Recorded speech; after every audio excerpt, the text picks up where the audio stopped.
Hola a todos, bienvenidos a un análisis por capítulos de la obra del amor y otros demonios del autor Gabriel García Márquez.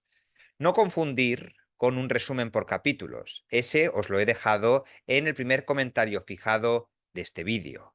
En este, sin embargo, vamos a echar un vistazo a los temas y aspectos literarios de cada uno de los capítulos, así como el desarrollo de los personajes. Como siempre, os diré que esta obra es bastante dura de leer por el contenido tan gráfico y por la tristeza de los personajes, que si al que está viendo esto le puede afectar, pues que lo tenga en cuenta para que no quiero deprimir a nadie con este tipo de contenido. No olvidéis suscribiros, darle al like y compartir el vídeo para que pueda llegar al máximo número de gente. Y ahora, sin más preámbulo, vamos a comenzar este análisis del Premio Nobel Gabriel García Márquez y su obra del amor y otros demonios.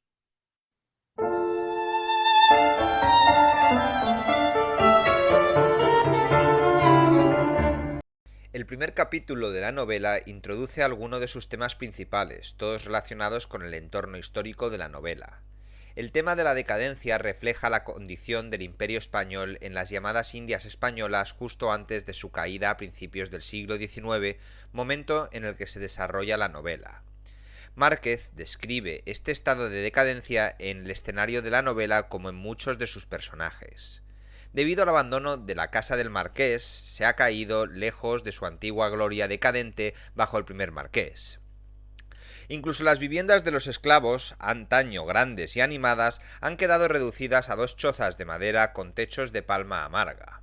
Además, al no haber salido de su casa desde hace muchos años, el marqués tiene la tez pálida de un cadáver y el crepe mortuorio del carruaje. Esto lo hace parecer listo para un funeral. Al visitar el hospital Amor de Dios, los leprosos al borde de la muerte reconocen el andar de muerto del marqués y le piden limosna sin pudor. Su esposa Bernarda ha arruinado su cuerpo con el abuso de sustancias y la indulgencia física. Ella también parece un cadáver e incluso pide ser considerada mujer muerta.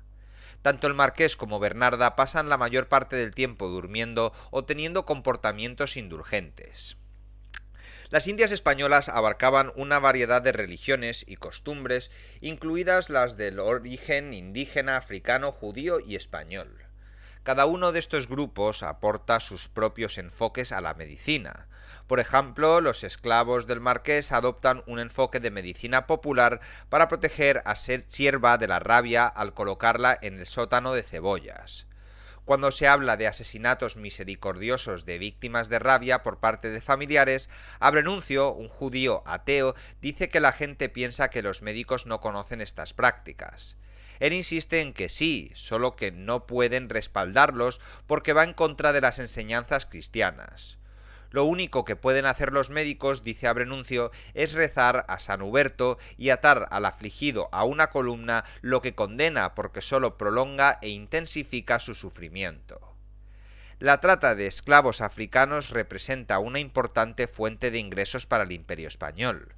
La familia del marqués ha construido su fortuna con la importación de esclavos, práctica que continúan el marqués y Bernarda. Aunque alguna vez fue una jerarquía rígida con los españoles blancos en la cima y los africanos negras y los indígenas en la base, las relaciones raciales entre los grupos se vuelven cargadas de tensión, especialmente a medida que aumentan el matrimonio y la reproducción entre los grupos. El marqués es un español nacido en América, conocido como criollo, mientras que Bernarda es mitad española blanca y mitad indígena o mestiza. Si bien Sierva María también es criolla, fue criada por africanos negros y se siente más cómoda con ellos. A lo largo de su corta vida ocupa un espacio liminal entre la blancura y la negrura. El segundo capítulo posiciona al marqués como representante de los vestigios del Imperio español. En primer lugar, el miedo a los cautivos, que tienen pocos recursos para cambiar de posición, se cierne sobre la vida del marqués. Su poder, al igual que el del Imperio español en América, se basa en la continua complicidad de los nativos y los esclavos. Durante su infancia, el marqués vive con miedo a los animales domésticos en la finca de su padre. Como adulto, este miedo se expande para incluir a los africanos que mantiene como esclavos, de quienes está seguro lo matarán mientras duerme.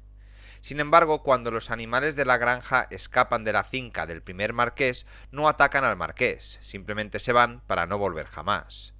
Es apropiado que la casa del marqués comparta un patio con un manicomio para mujeres, la Divina Pastora, ya que la novela se centra en la cuestión del estado mental de Sierva María y quién tiene la autoridad para determinar la cordura de una mujer.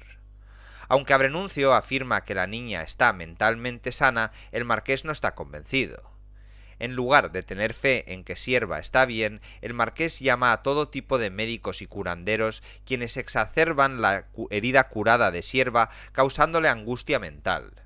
Al final, el marqués, fiel a sus raíces, busca la ayuda de la Iglesia católica, aunque él ha perdido la fe en Dios. En este capítulo también surgen preguntas sobre la blancura de Sierva María. A través de Dominga de Adviento y los otros esclavos, Sierva aprende la religión, las costumbres y los hábitos africanos de los esclavos de moverse sin ser vistos ni escuchados por el mundo de los blancos. Bernarda asegura que lo único blanco de Sierva es su piel. El marqués expone a Sierva a la cultura blanca a través de la música, la literatura y las festividades en torno a la llegada de los barcos de esclavos. Ella aprende más sobre la cultura blanca durante esta época de prosperidad, pero sin embargo, Sierva María se siente mucho más cómoda con los esclavos negros, de los que ha aprendido muchos hábitos e incluso su idioma regional. Aunque todas son católicas, las monjas, y especialmente la abadesa del convento de Santa Clara, consideran la presencia de Sierva con tanta superstición como sus homólogos nativos y negros no católicos. Las monjas culpan a Sierva de cada suceso extraño en el convento. Sierva parece abrazar esta reputación y disfruta jugando con los del convento. Mantiene la corte con las monjas que le piden que canalice al difunto y se hace responsable de la tormenta de excrementos de golondrina que desciende sobre la ciudad mientras ella está encarcelada. Martina Laborde es la única mujer blanca por la que Sierva muestra algún respeto, posiblemente porque Martina no representa ningún tipo de autoridad. En cambio, es una de las pocas personas en la novela, lo cual es bastante triste, que se acerca a Sierva como una amiga. Es muy interesante esta perspectiva, porque Sierva María desde el principio de la novela crece alejada de sus padres, porque sus padres no la quieren. Su padre es un señor afeminado, que no tiene ningún tipo de valor, que se pasa el día durmiendo, que es muy temoroso. Su madre es una adicta, que nunca quiso haber tenido una hija. Ella prefería estar fornicando con esclavos negros, prefería estar drogándose con cacao. Y al final Sierva María ha crecido pues sola entre esclavos negros que practicaban sus propias tradiciones, que ella observaba, pero que nunca realmente nadie ha sentido nada por ella, hasta que llega, bueno, el padre de Laura, que siente un amor muy intenso por Sierva María, y este amor parece predestinado, dada su conexión con Sierva a través de su sueño profético. Su relación con ella es la prueba definitiva de su fe, ya que debe elegir entre su deber prescrito para con el obispo y la Iglesia y sus sentimientos románticos por la niña, que si lo siguen significarían el fin de su servicio clerical. Cuanto más ama a Sierva, más tortuoso se vuelve su amor. Y aquí pues ha habido varios temas de controversia. Si vais a mi resumen de esta obra por capítulos, encontraréis que algunos de los comentarios ponen al padre de Laura como un pedófilo, como un pederasta, como una persona que siente atracción hacia los niños. Lo cual es un tema bastante controvertido en esta obra, porque al ser escrita en el contexto del siglo XIX, escrita en el siglo XX, pero durante el contexto del siglo XIX, estas prácticas con chicas que ya habían alcanzado su primera menstruación eran bastante comunes, a pesar de lo sórdido y a pesar de lo erróneo que lo consideramos a día de hoy, porque lo es. En ese momento no había esos estandartes de decoro o de dejar a las niñas en paz hasta que tengan 18 años. En ese momento, en el momento en el que la niña hubiera tenido su primera menstruación, ya estaba lista para tener bebés, por lo tanto era una práctica de lo más común.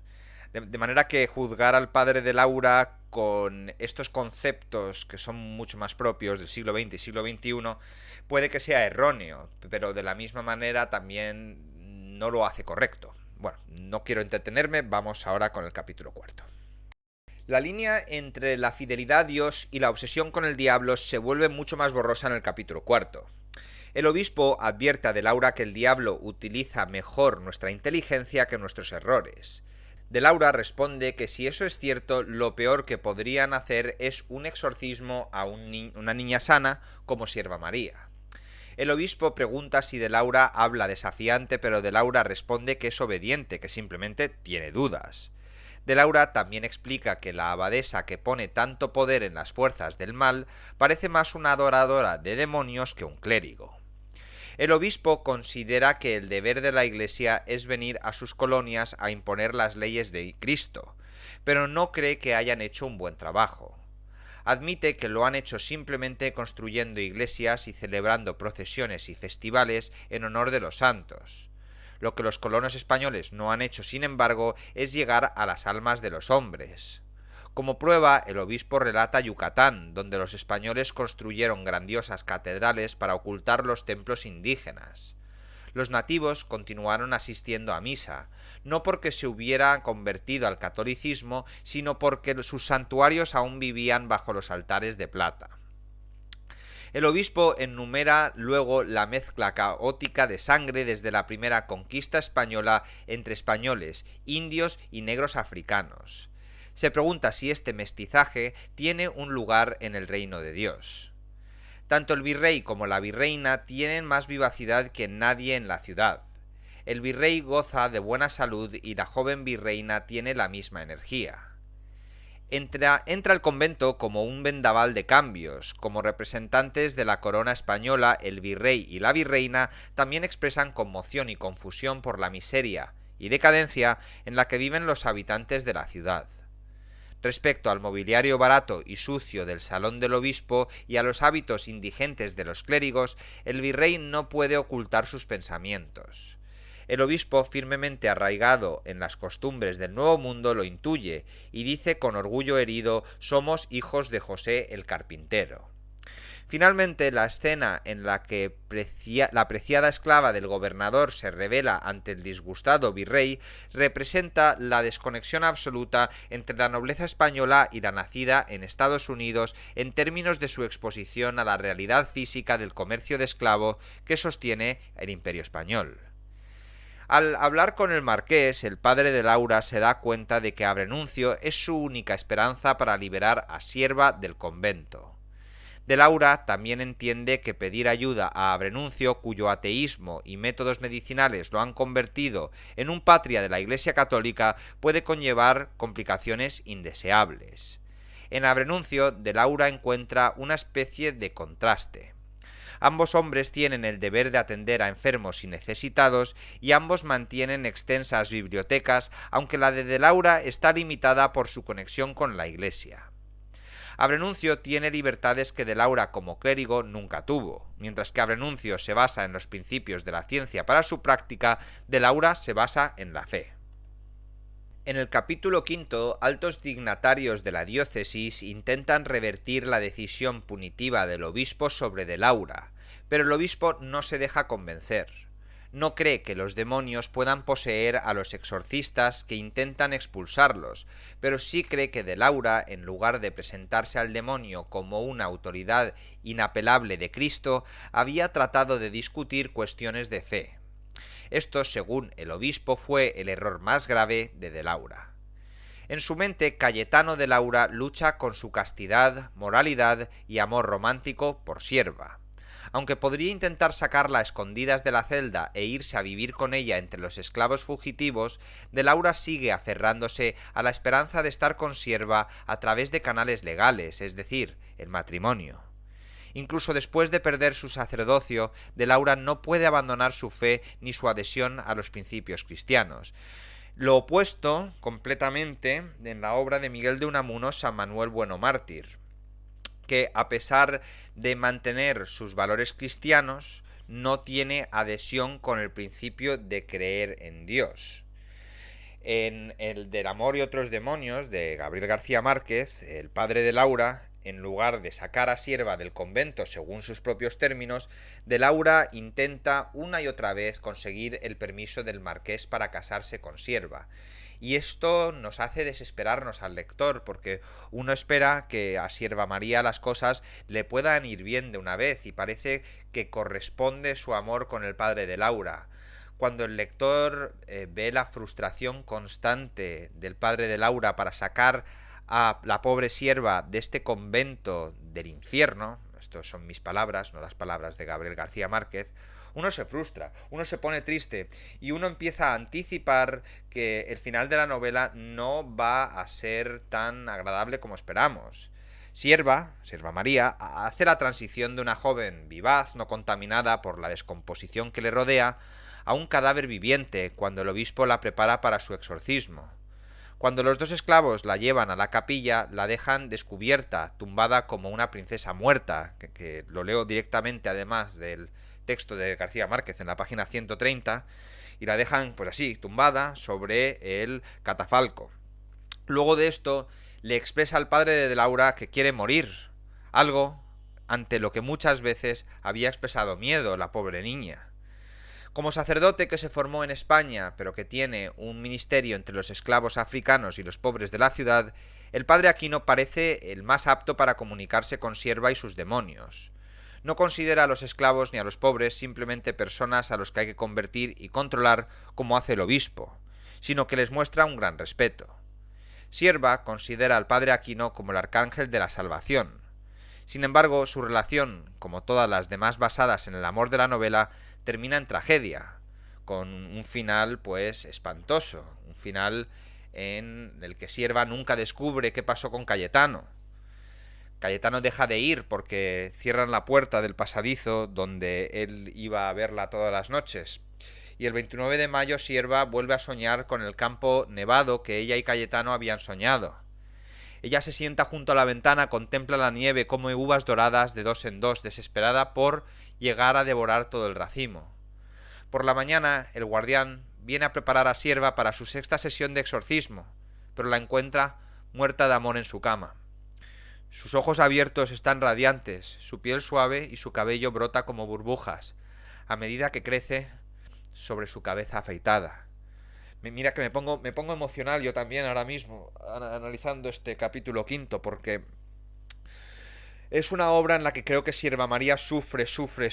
Y yo sé que no es una historia real, que es una historia de ficción, pero es la belleza de la prosa de Márquez. Este premio Nobel nos hace sentir tanto con personajes que no son reales.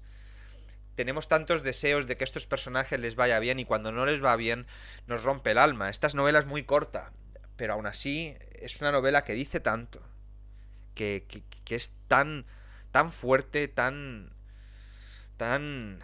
destructora, que el lector no puede sino emocionarse. Ya son muchas veces las que me emociono en este canal, con Marianela, con San Manuel Bueno Mártir, que la he mencionado antes.